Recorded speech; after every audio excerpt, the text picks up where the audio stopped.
Welcome to all. अभी तक हमने देखा था कि रेजिस्टेंस क्या होता है और रेजिस्टेंस किन फैक्टर्स पे डिपेंड होता है। हमारा नेक्स्ट टॉपिक होगा resistivity.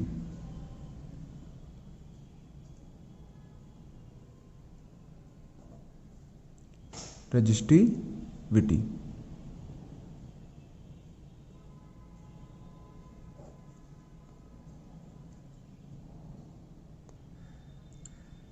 as we know that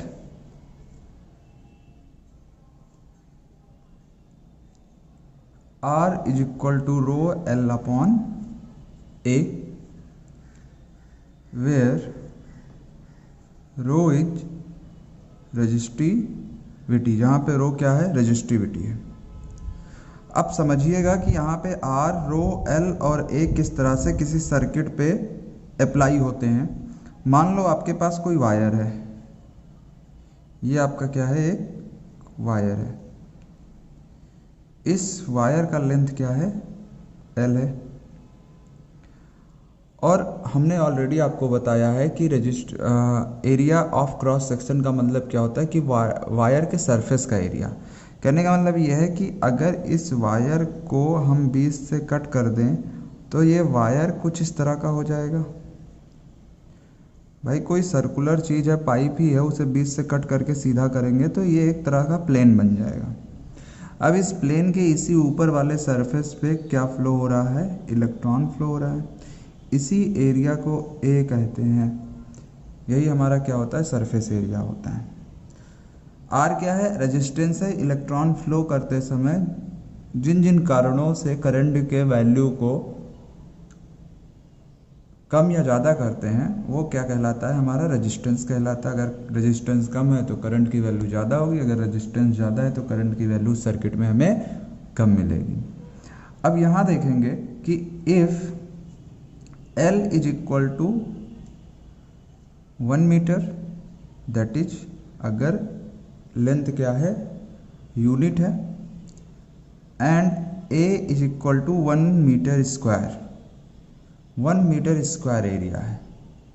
मतलब एरिया ऑफ क्रॉस सेक्शन जो है वो 1 मीटर है। कहने का मतलब ये मान लेते हैं कि जो L है, वायर की लंबाई मान लो 1 मीटर, और जो इसका एरिया मिलता है वो भी कितना मिलता है, 1 मीटर स्क्वायर मिलता है।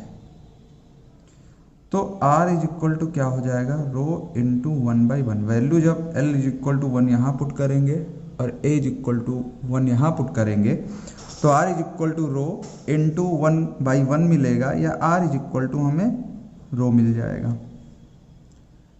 तो R इज इक्वल टू रो क्या बता रहा है, R इज इक्वल टू रो ये बता रहा है कि किसी वायर के यूनिट लेंथ, मतलब 1 मीटर लेंथ और 1 मीटर क्रॉस सेक्शन एरिया में जो रेजिस्टेंस होता है उसे ही रेजिस्टिविटी कहते हैं। तो इसको क्या लिखेंगे, the resistance of unit length and unit मतलब 1 मीटर लेंथ की बात होगी, और यूनिट एरिया का मतलब 1 मीटर स्क्वायर एरिया की बात होगी। जहाँ भी आप यूनिट देखिए वहाँ 1 से अंदाज़ा लगाना है। The resistance of unit length and unit cross section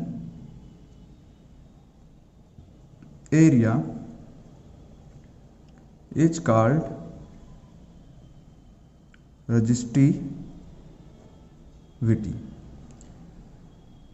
तो 1 मीटर लेंथ और 1 मीटर क्रॉस सेक्शन एरिया का जो रेजिस्टेंस होता है उसको क्या कहते हैं, रजिस्टिविटी कहते हैं। अब किसी भी वायर का अगर देखा जाए 1 मीटर कट कर लिया जाए और 1 मीटर क्रॉस सेक्शन एरिया ले लिया जाए। 1 मीटर क्रॉस सेक्शन एरिया का मतलब क्या हुआ, 1 मीटर क्रॉस सेक्शन एरिया का मतलब ये हुआ कि जो वायर का सरफेस है उसका जो एरिया है अगर वो यूनिट हो जाए और उसका यूनिट लेंथ ले लिया जाए तो इतने फिक्स वैल्यू में जो रेजिस्टेंस एग्जिस्ट करेगा उसको क्या बोलेंगे, रजिस्टिविटी बोलेंगे। अब क्योंकि मटेरियल अलग होने से रजिस्टिविटी अलग हो जाती है, इसीलिए अलग अलग वायर के unit length and unit area of cross section का जो रेजिस्टेंस होगा वो भी अलग अलग होगा। जैसे कि फॉर एग्जांपल अगर आपके पास वायर ए है, वायर बी है, वायर सी है, तो इनका मटेरियल क्या है, अलग अलग है।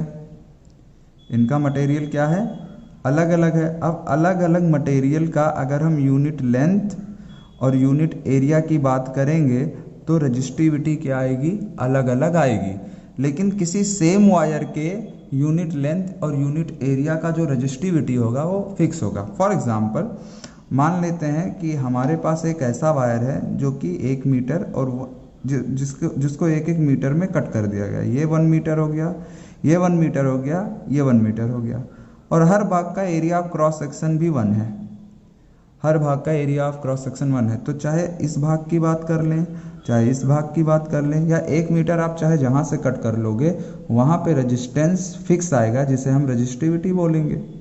लेकिन अगर ये वायर था डब्ल्यू ए, अगर हम वायर क्या मान लेते हैं डब्ल्यू एस की बात करें, या तो क्या होगा 1 मीटर 1 मीटर 1 मीटर में जो दूरी होगी ये क्या हो जाएगी, अलग अलग हो जाएगी। मतलब रेजिस्टेंस इनका क्या हो जाएगा, अलग अलग हो जाएगा, क्योंकि मटेरियल अलग है। तो किसी सेम वायर का रजिस्टिविटी हमेशा सेम होगा, लेकिन 2 डिफरेंट वायर्स के या 2 डिफरेंट मटेरियल के रजिस्टिविटी क्या होंगे, अलग अलग होंगे। तो ये चीज़ आई होप कि आप समझ गए होंगे। तो नोट करके हम इसे लिख लेंगे।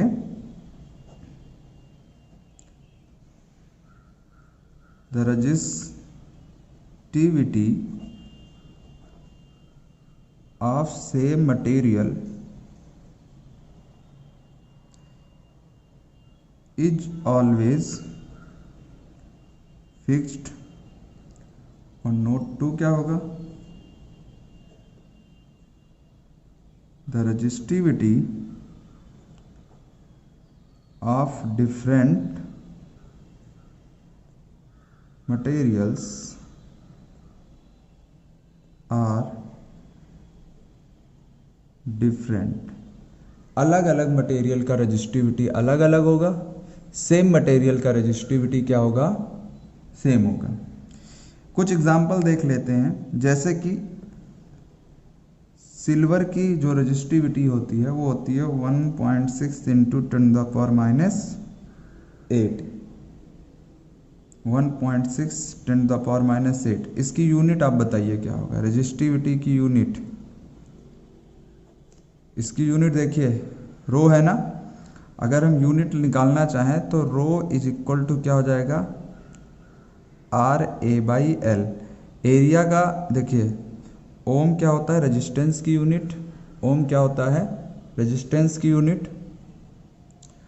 और एरिया की यूनिट क्या होती है, metre square by metre, cancel हो जाएगा तो ओम मीटर। इसकी यूनिट क्या हो जाएगी, ओम मीटर इसकी यूनिट हो जाएगी। ये भी चीज़ आपको ध्यान रखना है। फिर से देखते हैं सिल्वर की रेजिस्टिविटी क्या है, 1.6 10⁻⁸ क्या हो जाएगा, ओम मीटर। वही वुड की अगर देख ली जाए जो कि एक इंसुलेटर है, वो क्या है 3 × 10⁻10। यहाँ पावर पॉजिटिव में है, यहाँ पावर नेगेटिव में है। सिल्वर क्या है, एक अच्छा कंडक्टर है, तो जो कंडक्टर होंगे उनकी रजिस्टिविटी हमेशा क्या होगी, कम होगी। और जिनकी रजिस्टिविटी कम है वो क्या है, अच्छे कंडक्टर है। जिनकी रजिस्टिविटी ज़्यादा है इसका मतलब उस यूनिट लेंथ और यूनिट एरिया में बहुत सारा रेजिस्टेंस है। और अगर रेजिस्टेंस बहुत ज़्यादा है तो करंट की वैल्यू को क्या करेगा, नुकसान पहुंचाएगा। तो यहाँ पे हम नोट 3 भी लिखेंगे। जो कंडक्टर होगा, कंडक्टर क्या करेगा, लो रजिस्टिविटी रखेगा। और जो इंसुलेटर होगा वो क्या करेगा, हाई रजिस्टिविटी का होगा। इसी के साथ ये टॉपिक ख़त्म होता है। आई होप कि आपको समझ में आ गया होगा कि रजिस्टिविटी होता क्या है। Thank you.